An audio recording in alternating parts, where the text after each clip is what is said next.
Welcome back to Practical Parenting, the podcast that helps empower parents in the trenches, find joy in the process, and thrive through it all. I'm Christina Wales, here with my co-host, Dr. Terry Nguyen, Chair of Pediatrics at GBMC Healthcare, and we get to add a new item to your resume, TEDx speaker. Dr. Nguyen recently did a TEDx talk on why young adults don't need your advice. We are going to dive into this topic today, but I would encourage everyone to view the talk for yourself. We'll link it in the show notes and on our website at gbmc.org/podcast in the article for this episode. But Dr. Nguyen, why don't you tell us a little bit about the talk first and then why you think it was an important topic to bring to this stage? Thanks, Christina. Let's see. I'm kind of scared of speaking in public, so I thought, why not give a TEDx talk instead, in front of a whole audience of people that you don't know. But it's a topic that's near and dear to my heart. It is all about communication and relationships with our children. And, young adults, they are like on the precipice of adulthood. And sometimes the parents, that's us, we forget that they are in that transition mode, but we're still in the parenting them as a child mode. And that causes unnecessarily stress, conflict. We're all aiming for the same thing, right? To help launch our adults. And they want to launch also. But we're creating unknown friction by not transferring their control, their focus control to them about themselves, rather than us still remaining the manager or the CEO of them. We are not, right? But when our children are younger, of course, we manage, their schedule, their activities, their emotions. Yeah, or how we react to their emotions, sure, right? Yeah.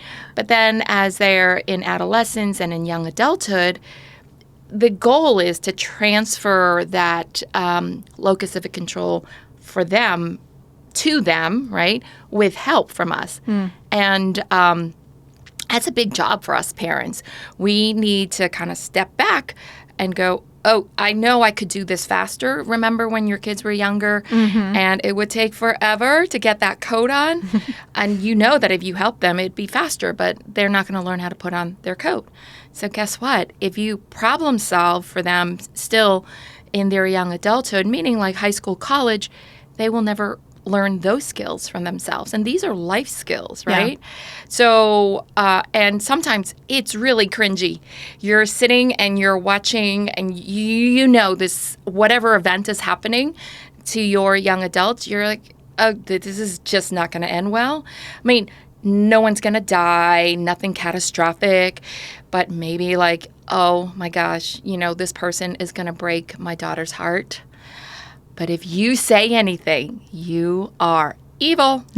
You are a monster, right? So you sit on your hands, you zip your lips, and you're just going to be there if and when things fall apart. That's really a hard skill. So that's what got me to talking about this is why young adults don't need your advice and what can you do instead? Because our goal is to really move the relationship that you have with what was prior your child, your adolescent. Now you're going to have an adult relationship with your child. And that's a big switch for everybody. Yeah. But often the young adults are ahead of us on that, right? Because we're still in that automatic mindset like, oh, there's a problem. Let me problem solve it for you. Oh, this is what I would do. Yeah. Wait a second. Pause. Breathe. Did anybody ask for your advice? Did they ask for your advice? If they didn't, then why are you giving it? Right, yeah. It's like that tactic that, people use it in their marriage sometimes too. It's like if when someone comes to you with an issue, you're supposed to ask them, do you want to be heard or do you want a solution? Yep. So we have a new job. Our young people need the space and autonomy to figure things out on their own without us adults snow plowing through things for them or saying, hey, when I went through this is how I did it. Who cares how you did it 20, 30 years ago, Mom and Dad? This is now. It's kind of different. You didn't have cell phones. You were still on the phone with the cord, right? You didn't even know about the World Wide Web. You didn't have social media. My life is so different from yours. I don't even think you can relate. That's what has been said to me. So I want to help parents move forward in a healthy way for their relationship with their young adults, rather than have to go through a lot of the push and friction before you can come to a happy middle ground. And I think in all things, we need to have friction to have growth, right? Mm-hmm. But can we limit that so that, you're not at each other's throats all the time? Because when your young adult goes off to college, right, they're not reporting to you where they're going. Oh, sure, yeah. What time they'll be home. But then they come home from college and they got to tell you where they're going. You may or may not have a curfew for them. I'm guilty of all the above. And I tell my son who's in college, I know you do whatever you want, and I'm not in it in college, but I set it up, though. I'll say, but you're at home, so you're back living with us. And I, out of love and care for you, I can't sleep until I know where you are and when I might expect the garage door to open and close. Okay? I mean, so just tell me who you're with, and, if there's any alcohol involved, please, Uber home and just tell me when I can expect you, because maybe if I don't see you at 5 a.m, I should be worried. Sure, yeah. Right? Mm-hmm. But I think if we explain it, that also helps, right? Because or else they're like, wait, you're not the boss of me. Right, yeah. I'm like, oh, I know I'm not the boss of you. So what else can we do, right? So how do we do that? Create a supportive community, meaning it's not just you, the parents, it's all the extended members of your village, okay? So that your young adult has many options of people to turn to for different areas of their life. Some issues are mom issues, some issues are a dad issue, and some issues are not for my parents, but it could be like a really close aunt or uncle or grandparent. But create that early on, your village, so that your children, as they evolve and grow, have lots of resources to go to, right? When they do come to you with an issue or a problem, listen before you do anything else. Remember, what did I say in the beginning? Zip your lips, sit on your hands, and listen. And listen with curiosity. Listen for what they're really saying behind the words. So it's active listening, right? And hold back on your questions, because you're going to sound like the inquisitor. I've been accused of that. Let them finish. And pauses and silence, that's okay. That's them processing, okay? Just like if I could give myself more time to pause, the words that come out of my mouth would probably make more sense sometimes. But, my brain is like flipping at 1,000,000 miles a minute, and I'm talking as fast as my brain is going. Sometimes I think I'm giving a normal conversation, except my kids are like, what the heck are you saying, Mom? So that pause, that listening, and then validate them. Because they probably shared something eventually that was pretty emotional, affected them deeply, or it just pissed them off. They had a bad day and they just want to be heard. They didn't need you to problem solve for them, right? But that's the reflexive parent. That's so automatic in parents. Like, we have to make a conscious effort to not do that. So you're listening, you validate, and you create what Adam Grant calls in his book the scaffold. Okay, so scaffolds are put up to help. It's a structure. It's a temporary structure that you use until whatever the structure is that you're holding up is able to stand up on its own. Isn't that a good Great visual, analogy. right? Yeah. I love it. So shout out to Adam Grant. It was in his most recent book, Hidden Potential. Highly recommend it. Maybe this will get me on his show. No. On his podcast. No. But I love that visual. So that's what we are for our young adults also, is that we're that scaffold that they can use to get a foot up or, boost them up when they're down. Okay. Yeah. And then we're their number one cheerleaders, coaches. We are there when they need us. Okay. And we are believing in them. That's a big thing, okay? Because I think as you're starting out on anything new, no matter your age, everybody has a little imposter syndrome and a little fright, right? So if you're just starting in your adult world and you're going off to college for the first time or you're going off to your first real job, yeah, that can be a little... So your job as the parent, really easy. You're going to believe in them until they believe in themselves. But how do you get them to the point where they can believe in themselves? You need to let them learn through their own mistakes, right? Just like when you're like, oh, that romantic partner, oh, I can see this is going down a bad path. Don't do it. This is a lesson best learned through actual experience, the live experience, okay? And I love when we were talking about this in preparation for this episode, I feel like the majority of the reason why parents give advice when it's unsolicited is because they don't want their children to go through the same things that they went through. But I love when you said it's not your redo. It's their active adventure. Yeah. And I think that's a good thing to keep in mind is that, they're, like you said, it's a different time, but it's also a different situation.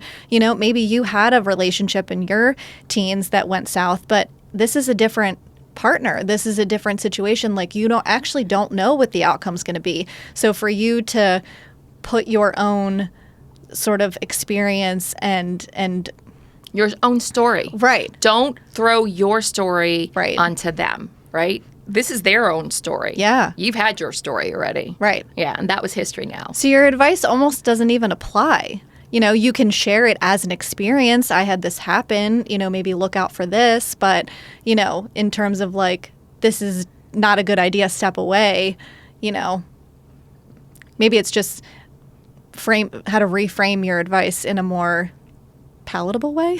Yeah. And you know what? They are going to ask for your advice or your opinion on things. That's when you get to step up. Okay. So how do coaches motivate their athletes? They help them discover their why, their what, their how.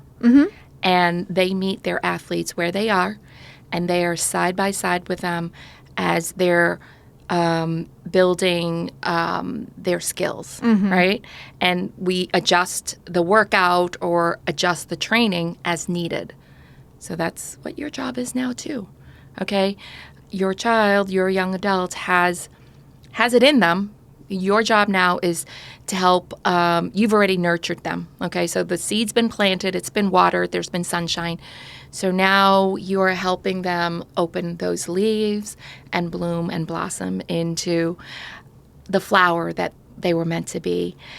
But just remember, life is about the journey. It's not about the end destination. Because there's always going to be a next step, right? And if in our minds that we think you have to get to the next step of achievement before you'll be satisfied, once I get into my dream college, I'll be all fine. Once I get to my dream job, I'll be all fine. They're not actually, they're not able to find their true purpose, their true passion, or what drives them or motivates them. It's external motivators. So what we're trying to engender is, what's your internal motivation? What's your why? I know Simon Sinek, give a shout out to him. What's your why for what you're doing? That gives the purpose. A career or a job without an internal purpose or compass, it's just a job. I check in, I check out. You want that? I read somewhere that people that retire, it's some insane percentage of them that are just lost after they retire, or, because so much of their identity and their purpose was wrapped up in their career and who they were as a professional, that they don't know who to be when that's gone. Yeah. And that's so sad, because at that point in your life, this is your opportunity, but you have freedom, your kids are gone, and, you can kind of do whatever you want, and to not realize what you actually want at that point is, let's give our kids that gift. Yeah, now. It's a great gift. And so if you remember that, let them be the masters of their own adventure. Mm-hmm. Okay, just as your child didn't get up one day from crawling to standing and walking, you know what? They're not going to succeed on the first try of most things, Mm-hmm. right? So build this culture for them that it's actually normal and expected to make mistakes and fail, but then to grow from them, Mm-hmm. right? It's called failing forward. John Maxwell coined that phrase. And he said, fail early, fail often, fail forward. I really like that, okay? Because that was not how I was brought up. Right. I was brought up with failure's not an option. Okay? So I was really scared of failure. I thought that was it. That would blow my life, my career, if I failed at Mm-hmm. anything. And so that leads us to that perfectionist mindset. There is no perfection in life. Perfection is attained when you're dead. Seriously. So then our lived life here on Earth, the goal is to grow from and be curious, grow, have relationships and be part of communities Mm-hmm. and give to your community, whatever way that is, okay? But that's where the purpose is, right? And if you have an overlying purpose that is not, like the job or this accomplishment, that takes you, like you said, beyond just your career, but into all of your areas of living and life beyond your career, so that you're not so empty. And if you have these other interests and you have an overlying purpose or vision for life, and everything you act from or what your actions are from there, that gives everything that you do like the reason to be, Mm-hmm. right? So give your kids that gift. You help them be comfortable with discomfort, Mm-hmm. okay? Still learning that one. I am too, okay?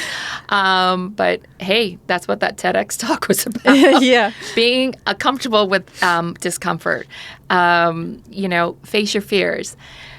Yeah, and do things that you wouldn't imagine that you would do. So you grow when you're challenged to your upper level of ability. You don't grow much if you just go the straight and narrow and never challenge yourself, Mm-hmm. okay? Because you're not going to the next space. But you don't want to set that so high that it's like impossible to reach, because then you kind of feel really dejected. So be comfortable with discomfort, fail forward, and be there to catch them. Be there like Alfred the Butler and Batman. Mm-hmm. We've talked about it before. Be there when they need something. Come out behind the curtains and offer them the menu. Mm-hmm. And then disappear behind the curtains and zip it up. Okay? So those are really my big things. So I think we all know what we should be doing, but I'm reminding you because I'm not giving you advice, okay? I am going to beseech you to listen, validate, and believe in them. Mm-hmm. And then model that imperfection and failure is good. It's necessary. Yeah. Okay? Nobody gets it on the first try. The important thing is, how do you change your behavior? How do you grow from the setback. And that's life. And life is much more fun if you take circuitous paths, okay? Because that's where you find new things that you didn't expect. You discover new things about yourself. If you just keep on the straight and narrow, and that's exactly what I did all the way through all of my training until I finished medical school residency training. Yeah, it was kind of boring. And then, I made a lot of mistakes. And then I started living, I had experiences that I never thought I'd have. So that's it. Amazing. Yes. Great advice. And, well, I can't think of a better word for advice. It was great advice for teaching us to not give advice. Mindset reframe. Yes. How's that? Yes. I like it. Mindset reframe. Yeah. Okay. Well, thank you. And everybody, please don't forget to go watch the TEDx talk and tell us what you think about it. And we'll see you in the next one. Great. See ya. Thanks. Thanks. Bye.